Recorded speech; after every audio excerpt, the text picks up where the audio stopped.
大家好，我是阿胖，今天分享一个鱼肉的新吃法，做法比鱼丸还要简单，肉质细嫩，口感弹牙，冬日特别适合吃。首先把草鱼两面的鱼腥线都要取出来，顺着鱼刺生长方向，把上下两面的鱼肉片下来，剩下的鱼肉可以炖汤喝。菜刀倾斜45度，分离鱼肉和鱼皮。剩下的鱼皮不要扔，也可以炖汤喝，特别好吃，而且还没有刺了。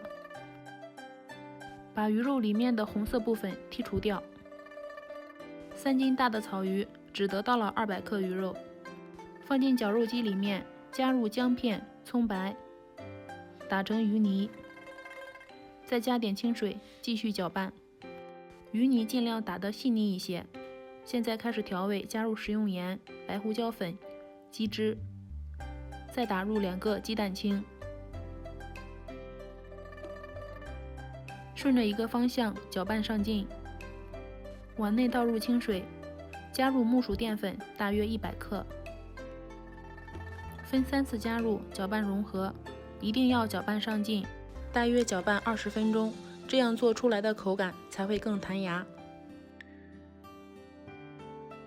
倒入模具里面，用筷子戳几下排下空气，再轻轻震荡一下，进一步排出空气，之后盖上保鲜膜，用牙签戳几个洞。水开上锅，开大火蒸30到40分钟，蒸熟取出来放凉。